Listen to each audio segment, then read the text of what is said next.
Hello बच्चों, welcome to Taksh coaching classes. अभी तक हमने नेचुरल वेजिटेशन में क्या कहते हैं कि पिछले चैप्टर में types of forest and forest conservation पढ़ लिया था। अब हमारा जो नेक्स्ट टॉपिक है वाइल्ड लाइफ। अब देखो वाइल्ड लाइफ, अगर वाइल्ड लाइफ की बात करा जाए तो इसमें प्लांट के लाइफ की भी बात आती है और क्या कहते हैं कि एनिमल्स के भी लाइफ की बात आती है। ठीक है, प्लांट एंड एनिमल्स दोनों के लाइफ की बात आती है, तो ये समझ लेना वाइल्ड लाइफ का मतलब केवल केवल प्लांट्स के और केवल केवल एनिमल्स की लाइफ नहीं है, एनिमल्स की लाइफ नहीं है।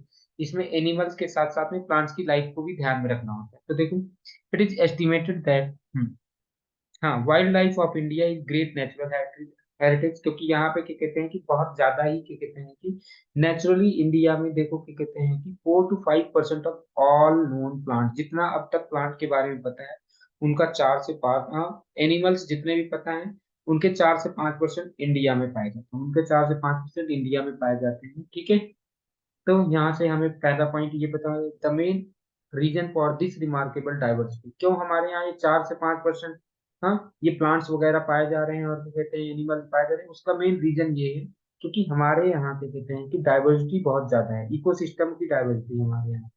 ठीक है, इकोसिस्टम की डाइवर्सिटी की होने की वजह से क्या कहते हैं कि हमारे यहाँ क्या कहते हैं कि आपको 4 से 5% क्या कहते हैं कि ऑल नोन प्लांट के और एनिमल्स के यहाँ पे आपको मिल जाएंगे। ठीक है, लेकिन लेकिन अब क्या हो रहा है कि समय समय के साथ में क्या हो रहा है कि deer habitat has been disturb by human activity, जो ये क्या कहते हैं कि वाइल्ड लाइफ यानी कि जो पेड़ पौधों का जीवन है और साथ साथ में एनिमल्स के जो लाइफ है उनको यानी कि वाइल्ड लाइफ को डिस्टर्ब किया गया है किसके, ह्यूमन एक्टिविटीज के थ्रू, ह्यूमन एक्टिविटीज की वजह से। तो इनके क्या कहते हैं कि जो नंबर्स हो रहे हैं वो धीरे धीरे कम होते जा रहे हैं, इन जानवरों के या पेड़ों के नंबर्स क्या हो रहे हैं धीरे धीरे कम होते जा रहे हैं। ठीक है, कम होते जा रहे हैं। There are certain species that are हाँ ब्रिंक ऑफ एक्सटिंक्शन, कुछ ऐसे भी हैं कि जो एक्सटिंक्शन होने पे होने को आ गए हैं, कुछ ऐसे हैं कि जैसे अब वो गायब होने को आ गए हैं। Some of the important reason for the declining of wild life are, इन वाइल्ड लाइफ को डिक्रीशन के कुछ कारण हैं, पेपर में ये पूछे जाते हैं तो ये हमें याद होना चाहिए कि सबसे पहला इन हाँ वाइल्ड लाइफ का डिक्लाइन का पहला कारण ये है कि industrial and technological advancement brought about rapid increase in exploitation of forest resource. देखो, इंडस्ट्रियल और टेक्नोलॉजिकल एडवांसमेंट की वजह से क्या हो रहा है कि इंक्रीज बहुत तेजी से हो रहा है किसमें, एक्सप्लॉयटेशन ऑफ फॉरेस्ट रिसोर्स में। जितना ज्यादा इंडस्ट्रियल में इंडस्ट्रीज में जितना ज्यादा टेक्नोलॉजी में एडवांसमेंट हो रहा है उसकी वजह से क्या हो रहा है कि लगातार क्या कहते हैं कि फॉरेस्ट रिसोर्सेज का क्या हो रहा है, एक्सप्लॉयटेशन हो रहा है, लगातार फॉरेस्ट रिसोर्सेज का एक्सप्लॉयटेशन हो रहा है। दूसरा चीज, more and more lands were cleared for agriculture human settlement, agriculture के लिए ह्यूमन सेटलमेंट्स के लिए क्या कहते हैं कि और साथ हाँ ज्यादा से ज्यादा लैंड्स क्या कहते हैं कि या जंगलों को काटा जा रहा है, सड़क बनाने के लिए, माइनिंग के लिए, रिजर्वायर्स के लिए भी बहुत सारे सारे जंगलों को काटा जा रहा है। Pressure on the forest mountain due to lopping of forest fodder and fuel wood. देखो फ्यूल वुड फॉडर की जरूरतों के लिए क्या कहते हैं कि छोटे मोटे क्या कहते हैं कि पेड़ पौधों को काटा जा रहा है, को पेड़ पौधों को काटा जा रहा है। ग्रेजिंग बाई डोमेस्टिक कैटल्स, जब डोमेस्टिक कैटल्स को ले जाते हैं वहां पे ग्रेज करा लेते हैं तो क्या होता है कि इसकी वजह से भी क्या होगा, पेड़ पौधे खराब हो जाते हैं, वो आगे बढ़ नहीं पाते। Hunting was taken as sport, hunting की वजह से बहुत सारे एनिमल्स गायब हो गए, हंटिंग की वजह से भी बहुत सारे एनिमल्स गायब हो गए। नाउ कॉमर्शियल पोचिंग इज रैम्पंट, आजकल भी कॉमर्शियल पोचिंग बहुत ज्यादा जानवरों को मारा जा रहा है कॉमर्शियल पर्पज की वजह से। कपड़े वो वगैरह सब कुछ मतलब कि क्लॉथेज वगैरह भी जानवरों के चमड़ों से बनाया जाता है। इंसिडेंट्स ऑफ फॉरेस्ट फायर, और जंगल में आग लगने की वजह से भी बहुत सारे वाइल्ड लाइफ के हैं खतरे में। ठीक है, तो इतना बात तो समझ में आ गया कि it is being felt that conservation of wild life is great significance, यानी कि अगर हमें क्या करना है कि अगर हमें कुछ करना है तो इसको बचाना होगा, वाइल्ड लाइफ को बचाना होगा।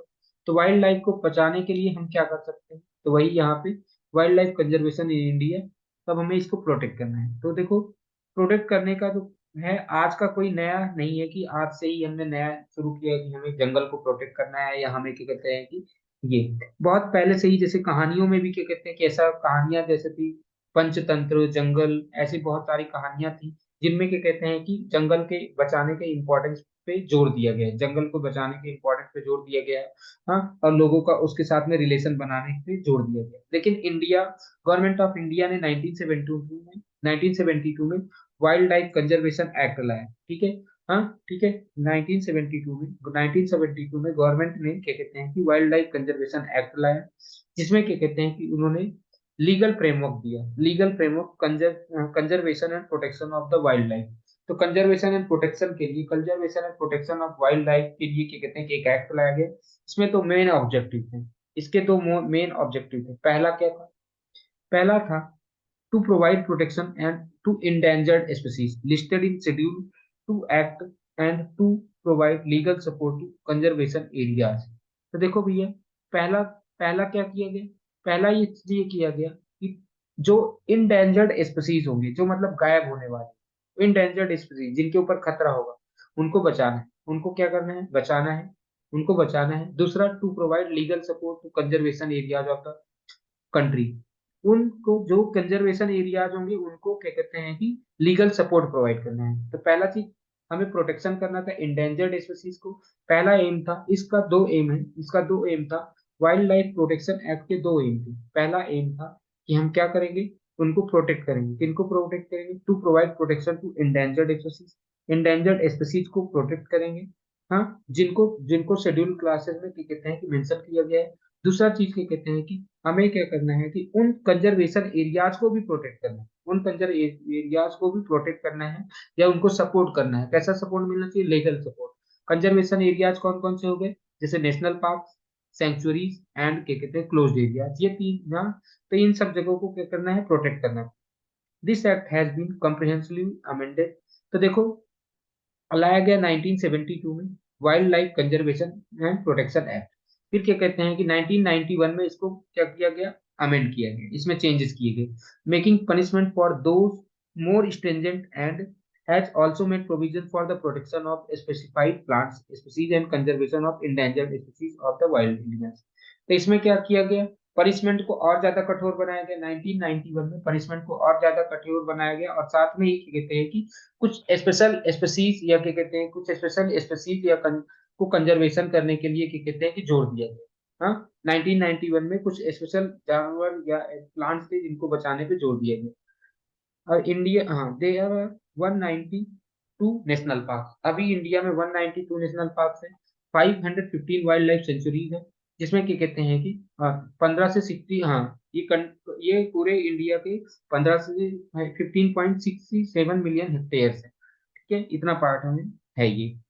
वाइल्ड लाइफ कंजर्वेशन है वेरी लार्ज एम्बिट। एम्बिट का मतलब होता है scope.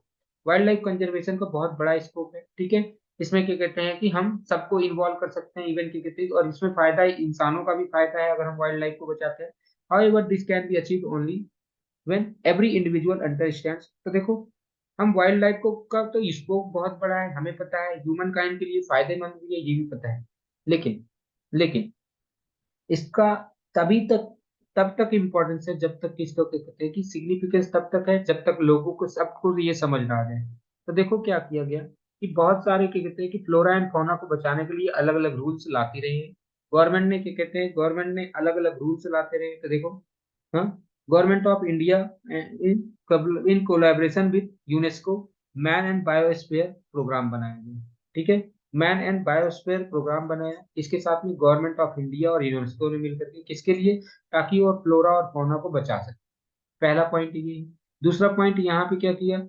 Special scheme project tiger शुरू किया गया। 1973 में प्रोजेक्ट टाइगर शुरू किया गया, और 1992 में प्रोजेक्ट एलिफेंट बनाया गया, ताकि टाइगर को बचाया जा सके, ताकि क्या कहते हैं एलिफेंट को और उनके, हाँ, साथ साथ में ही उनके स्पेसीज को तो बचाना ही बचाना है, साथ में उनके हैबिटेट को भी बचाना है, जहाँ पे वो रहने वाले हैं उनके हैबिटेट को भी बचाना है। ठीक है, project tiger has been implemented since 1973। Project tiger को 1973 में ही इम्प्लीमेंट कर दिया गया। इसका मेन ऑब्जेक्टिव क्या?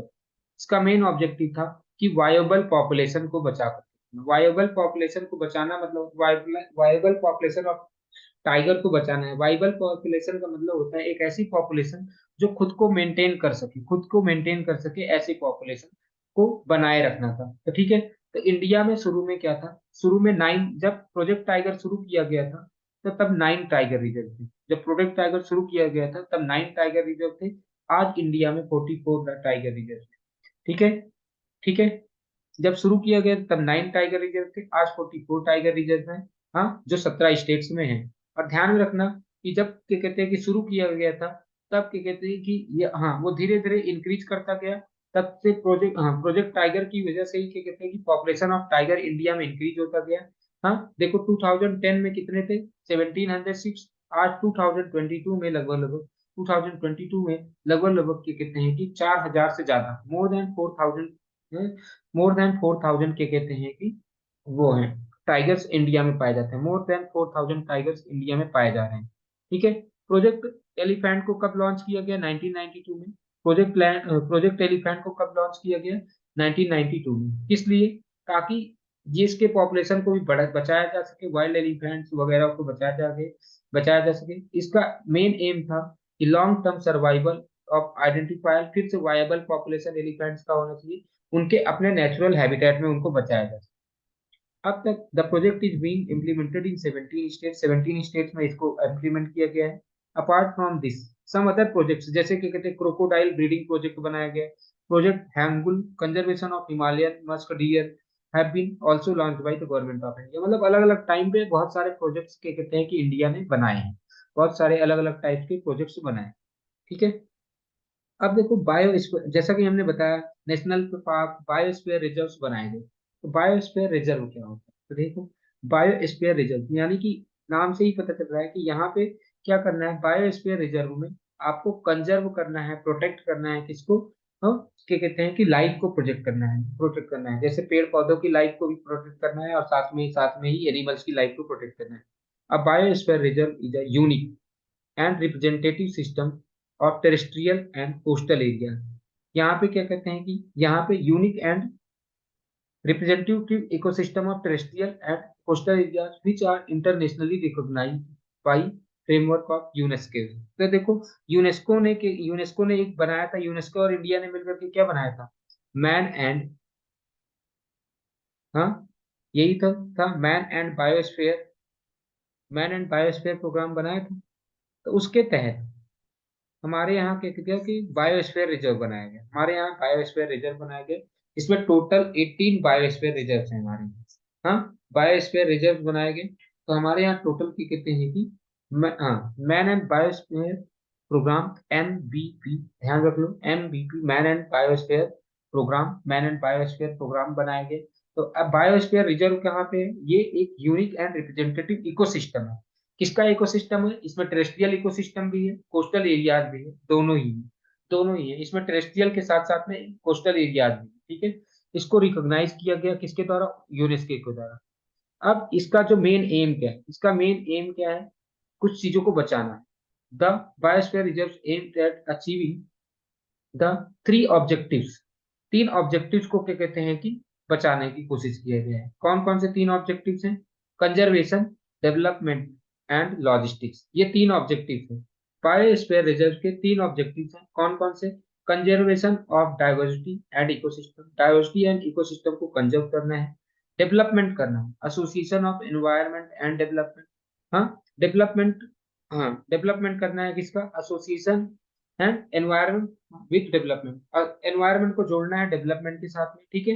कंजर्वेशन ऑफ बायोडाइवर्सिटी को कंजर्व करना है, और इकोसिस्टम को कंजर्व करना है। इसमें क्या कहते हैं कि एनवायरनमेंट और डेवलपमेंट को आपस में जोड़ना है, और साथ में ही international network for research and monitoring के लिए हमें लॉजिस्टिक्स, ये तीनों को जोड़ा गया, ये तीनों को एक साथ जोड़ा गया मैन एंड बायोस्फीयर रिजर्व में। तो बायोस्फीयर रिजर्व का बात किया जाएगा तो बता दोगे कि बायोस्फीयर रिजर्व वो एरिया है जहाँ पे क्या कहते हैं कि, जहाँ पे, हाँ, जो यूनेस्को के द्वारा रिकॉग्नाइज किए गए हैं। अब इसमें टेरेस्ट्रियल के साथ साथ में क्या कहते हैं कि, हाँ, नहीं, कोस्टल एरियाज भी आ जाते हैं। इंडिया में अब तक 18 बायोस्फीयर रिजर्व हैं। इंडिया में अब तक कितने बायोस्फीयर रिजर्व हैं? 18।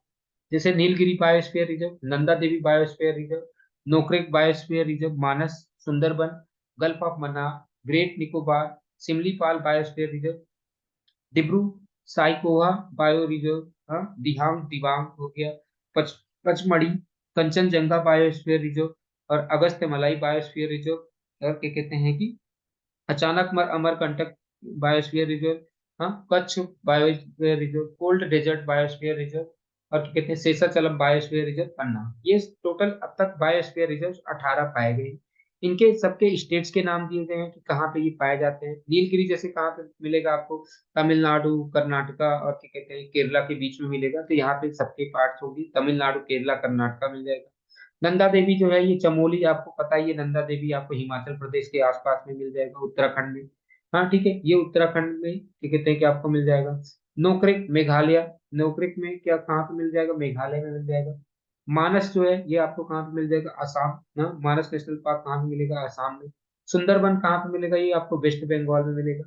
ठीक है, ऐसे ही गल्फ ऑफ मन्नार, ये सारी चीजें हम, ये आप इसको खुद से देख लीजिएगा, बढ़िया से समझ लीजिएगा। ठीक है, इनके कुछ के नाम हमें पता होना चाहिए, बाकी इतना ठीक है, इतना बात समझ में आ गया। अब यहाँ पे देखो कुछ बायोस्फीयर रिजर्व्स के क्या कहते हैं कि मैप में है, तो ये हमें आप पता होना चाहिए, पेपर में पूछा जाता है कि गल्फ ऑफ मन्नार यहाँ पे है, देखो अगस्त्यमलाई यहाँ पे है, नीलगिरी यहाँ पे है, पचमढ़ी मध्य प्रदेश में, अचानकमार अमरकंटक ये भी क्या कहते हैं कि ये भी कहाँ पे है, मध्य प्रदेश में है, सिमलीपाल उड़ीसा में है, सुंदरबन वेस्ट बंगाल में है।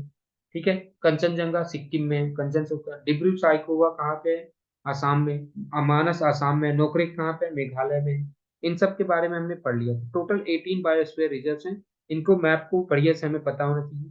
ठीक है, और ये नंदा देवी उत्तराखंड में है, नंदा देवी उत्तराखंड में, नंदा देवी भी। और दिहांग दिबांग ये अरुणाचल प्रदेश में, दिहांग दिबांग जो है अरुणाचल प्रदेश में। तो ऐसे 18 के कहते हैं कि 18 के 18 national park, sorry 18 biosphere reserves हैं, ये ध्यान में रखिए। ठीक है, अब इसमें कुछ बायोस्फीयर रिजर्व्स की बात किया जा रहा है, अलग अलग से बात किया गया है। नीलगिरी बायोस्फीयर रिजर्व, ठीक है, नीलगिरी बायोस्फीयर रिजर्व, तो देखो इसके बारे में ज्यादा हमें जानकारी नहीं लेनी है कि क्या है, क्या कहानी है, क्योंकि इतना इनके बारे में पूछा नहीं जाएगा पेपर। नीलगिरी बायोस्फीयर रिजर्व कहाँ पे पाए जाते हैं, the first of 14 biosphere reserve of India was established in September 1986। देखो 18 बायोस्फीयर रिजर्व हैं इंडिया में, टोटल अभी तक 18 बायोस्फीयर रिजर्व हैं। उसमें से सबसे पहला कौन सा है, उसमें से सबसे पहला कौन सा है कि कहते हैं कि नीलगिरी बायोस्फीयर।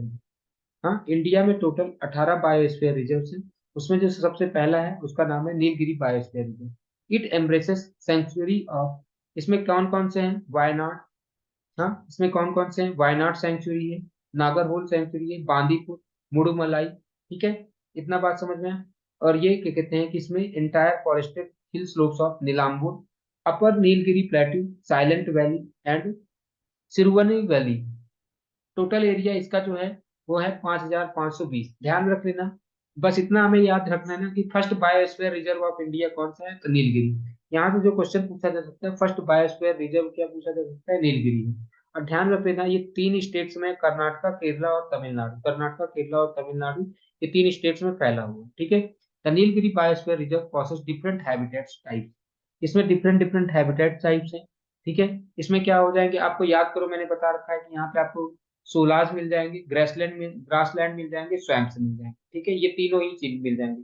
यहाँ पे आपको क्या कहते हैं कि हाँ, सेमी एवरग्रीन फॉरेस्ट मिल जाएगा, हाँ सेमी एवरग्रीन फॉरेस्ट मिल जाएगा, वेट एवरग्रीन फॉरेस्ट मिल जाएगा। ठीक है, अगला आता है it includes largest known population of two endangered animal species.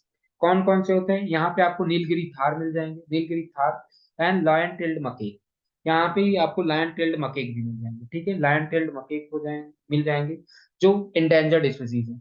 यहाँ पे आपको क्या कहते हैं, एलिफेंट भी मिल जाएगा, टाइगर भी मिल जाएगा, गौर, सांबर, चीतल, साथ में क्या कहते हैं कि बहुत सारे इंडेमिक एंड इंडेंजर्ड प्लांट्स मिल जाएंगे। ठीक है, तो कुछ इतना हमें पता होना चाहिए, इतना बहुत है, क्या कहते हैं कितना हमें नीलगिरी बायोस्फीयर रिजर्व के बारे में पता होना चाहिए। ठीक है, अगला आता है नंदा देवी बायोस्फीयर रिजर्व, बताया था ये कहाँ पे, उत्तराखंड में। The Nanda Devi biosphere reserve situated Uttarakhand includes parts of Chamoli, Almora, Pithoragarh and Bageshwar district, इन सबको मिला लो तो मिलता है।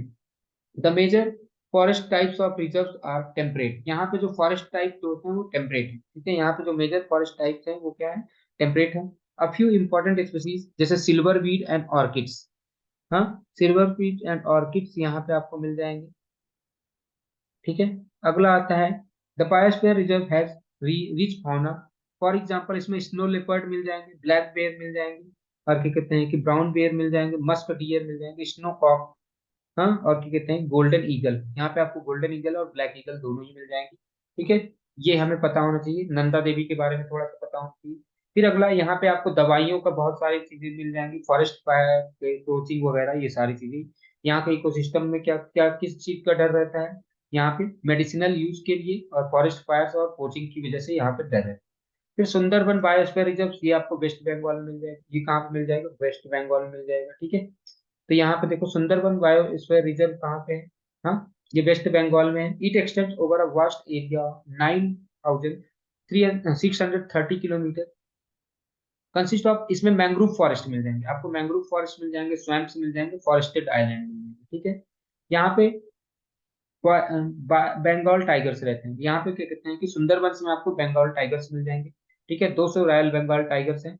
The tangled mass of the roots, देखो क्या होता है कि पेपर में पूछा जाता है कि मैंग्रोव फॉरेस्ट के क्या फायदे होते हैं। मैंग्रोव फॉरेस्ट क्या करते हैं? बहुत सारे स्पीसीज को प्रोटेक्ट करते हैं, बहुत सारे प्रोटेक्ट स्पीसीज को प्रोटेक्ट करते हैं, ठीक है। तो ये सारी चीजें, हाँ। The tangled mass of roots of mangrove tree provide state homes for the large number of species.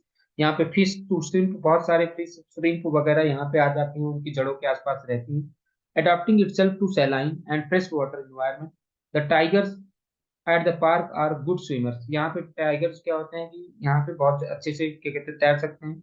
They hunt the scarce prey such as chital deer, यहाँ पे उनको, हाँ, barking deer and wild pig and even macaques, इन सबको क्या कहते हैं शिकार करते हैं। In the Sundarbans the mangrove forest are characterized by, हाँ, यहाँ पे क्या कहते हैं कि एरिट्रिया फॉर्म्स, फॉर्म्स मिलते हैं, ठीक है, टिम्बर के फॉर्म में। तो इतना ज्यादा हमें जानकारी नहीं लेना है, बस इतना ध्यान रखना है कि सुंदरबन कहाँ पे आता है, कितना एरिया है, और मुश्किल से इसमें क्या पाया जाता है, जैसे रॉयल रॉयल बंगाल टाइगर। फिर अगला आता है gulf of Mannar biosphere reserve. Gulf of Mannar biosphere reserve कहाँ पे है?